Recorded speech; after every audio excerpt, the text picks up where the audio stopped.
Kasaragod block panchayat സംഘടിപ്പിച്ച independence trophy sevens football ടൂർണമെന്റിൽ Chandragiri government higher secondary school ജേതാക്കൾ.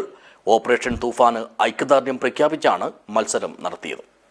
This news sponsored by Yenepoya speciality hospital, Kodialbail, Mangalore. സംസ്ഥാന ആഭ്യന്തര വകുപ്പ് നടപ്പിലാക്കി വരുന്ന operation Thoofan the narco hunt പദ്ധതിക്ക് ഐക്യദാർഢ്യം പ്രഖ്യാപിച്ചുകൊണ്ടാണ് കാസർഗോഡ് ബ്ലോക്ക് പഞ്ചായത്ത് ഭരണസമിതി ഇൻഡിപെൻഡൻസ് ട്രോഫിക്ക് വേണ്ടിയുള്ള സെവൻസ് ഫുട്ബോൾ ടൂർണമെന്റ് സംഘടിപ്പിച്ചത്. ചെറുക്കളയിലെ ന്യൂൺ അറീന ഇൻഡോർ ടർഫിൽ വെച്ച് നടത്തിയ മത്സരം കല്ലട്ര മാഹിൻ MLA ഉദ്ഘാടനം ചെയ്തു. മയക്കുമരുന്ന് മൂലം സമൂഹത്തിനും കുടുംബത്തിനും നിങ്ങൾക്ക് തന്നെയും ഒരു ബാധ്യതയായി മാറുന്ന ഒരു സാഹചര്യത്തിലെത്തിക്കുന്ന ആ പ്രവണതയാണ് ഇല്ലാതാക്കേണ്ടത്. അതിനുവേണ്ടിയാണ് തൂഫാൻ, ഓപ്പറേഷൻ തൂഫാൻ എന്ന പേരിൽ സർക്കാർ പുതിയ പദ്ധതി ആരംഭിച്ചിരിക്കുന്നത്. നിങ്ങളെല്ലാവരും ഈ സ്വാതന്ത്ര്യ ദിനത്തിലെങ്കിലും ഓപ്പറേഷൻ തൂഫാന്റെ വാരിയേഴ്സായി സത്യപ്രതിജ്ഞ ചെയ്തുകൊണ്ട് അതിനെ എതിർത്തുകൊണ്ട് അതിൻ്റെ ഉപയോക്താക്കളെയും അതുപോലെ തന്നെ അതിന് വിതരണക്കാരെയും ചൂണ്ടിക്കാണിച്ച്, പോലീസിനെ ചൂണ്ടിക്കാണിച്ചുകൊണ്ട് ഈ നാട്ടിൽ നിന്നും നമ്മുടെ രാജ്യത്ത് നിന്നും മയക്കുമരുന്ന് വ്യാപനത്തെ ഇല്ലാതാക്കാൻ നമുക്ക് ഈ 5 വർഷം കൊണ്ട്, ഈ പുതിയ സർക്കാരിൻ്റെ 5 വർഷം കൊണ്ട് സാധിക്കണം എന്ന നിശ്ചയദാർഢ്യത്തോടുകൂടി നിങ്ങൾ പ്രവർത്തിക്കുകയാണെങ്കിൽ തീർച്ചയായും നമുക്ക് ആ ലക്ഷ്യത്തിലേക്ക് എത്തിച്ചേരാൻ സാധിക്കുമെന്ന് യാതൊരു തർക്കമില്ല.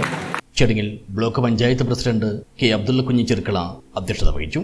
ജില്ലാ പോലീസ് മേധാവി പി നിതിൻ രാജ് IPS, മുൻ ഇന്ത്യൻ ഫുട്ബോൾ താരം NP പ്രദീപ്, ജില്ലാ പഞ്ചായത്ത് അംഗങ്ങളായ PB Shafeeq, Jasna Manaf, Gokulam FC junior goalkeeper Mirzan, junior Kerala football താരം ഷഹബാസ് അഹമ്മദ് എന്നിവർ മുഖ്യാതിഥികളായി പങ്കെടുത്തു. ഫുട്ബോളിനെ ലഹരിയായി കാണുന്ന, സ്വപ്നമായി കാണുന്ന, അതിനെ സ്വപ്നങ്ങൾ ഉണരുന്ന ഒരു നാടുകൂടിയാണ് നമ്മുടേത്. ഒരു ലോകകപ്പിന്റെ ആവേശം ഇപ്പൊ അടങ്ങിയിട്ടേ ഉള്ളൂ. അത്തരത്തിൽ മറ്റ് ലഹരികൾ യാത്രയായിട്ടും കായിക വിനോദമായിട്ടും സൗഹൃദങ്ങളായിട്ടും ഒക്കെ അത്തരത്തിലുള്ള വിനോദോപാധികളെ അതിലേക്ക്, അതാണ് എന്റെ ലഹരി എന്ന് പറയുന്നിടത്തേക്ക്, ജീവിതമാണ് എന്റെ ലഹരി എന്ന് പറയുന്നിടത്തേക്ക് നിങ്ങളെ ചേർത്ത് പിടിക്കുന്നതിന് വേണ്ടിയിട്ടാണ് ഇത്തരത്തിലുള്ള പരിപാടികൾ സംഘടിപ്പിക്കുന്നത്. തീർച്ചയായിട്ടും കാസർഗോഡ് ബ്ലോക്ക് പഞ്ചായത്തിന്റെ ഈ പരിപാടി സ്വാഗതാർഹമായ പരിപാടിയാണ്. അതിന് ജനപ്രതിനിധികളെ, കാസർഗോഡ് ബ്ലോക്ക് പഞ്ചായത്ത് പ്രസിഡന്റ് ഉൾപ്പെടെയുള്ള ജനപ്രതിനിധികളെ പ്രത്യേകമായി അഭിനന്ദിക്കാൻ ഞാൻ ഈ ഒരു അവസരം ഉപയോഗിക്കുന്നു. പ്രമുഖ നീന്തൽ താരവും കാസർഗോഡ് പോലീസ് സ്റ്റേഷനിലെ സബ് ഇൻസ്പെക്ടറുമായ MTP സൈഫുദ്ദീൻ ദുബായിൽ നടന്ന ജപ്പാൻ കരാറ്റെ ചാമ്പ്യൻഷിപ്പിൽ 14 വയസ്സിന് താഴെയുള്ള വിഭാഗത്തിൽ നേട്ടം കൈവരിച്ച അയാൽ മജീദ്, നഹൽ എന്നിവരെ പരിപാടിയിൽ ആദരിച്ചു.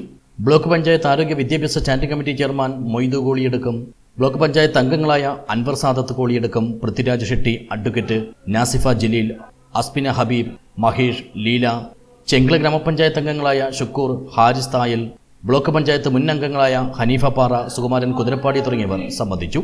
ബ്ലോക്ക് പഞ്ചായത്ത് വികസനകാര്യ standing committee chairman Ashraf Karla സ്വാഗതവും ജീവനക്കാരൻ സുഗുണകുമാർ നന്ദിയും പറഞ്ഞു. ബ്ലോക്ക് പഞ്ചായത്ത് പരിധിയിലെ 10ഓളം പ്രമുഖ ടീമുകൾ പങ്കെടുത്ത മത്സരത്തിൽ GHSS ചന്ദ്രഗിരി ചാമ്പ്യന്മാരായി. ഫൈനലിൽ GHSS ആലമ്പാടിയെ പരാജയപ്പെടുത്തിയാണ് Chandragiri government higher secondary school കിരീടം സ്വന്തമാക്കിയത്. ജേതാക്കൾക്കും റണ്ണറപ്പുകൾക്കും ക്രിസ്റ്റൽ മാതൃകയിൽ രൂപകൽപ്പന ചെയ്ത മനോഹരമായ ട്രോഫിയും പ്രൈസ് മണിയും സമ്മാനമായി നൽകി. വൈകുന്നേരം നടന്ന സമാപന സമ്മേളനം ബദിയടുക്ക സർക്കിൾ ഇൻസ്പെക്ടർ അനുകൃഷ്ണ ഉദ്ഘാടനം ചെയ്തു. കേരള സന്തോഷ് ട്രോഫി താരം ദിൽഷാദ് മൊഗ്രാൽ വിജയികൾക്കുള്ള ട്രോഫികൾ സമ്മാനിച്ചു. News bureau, Kasaragod.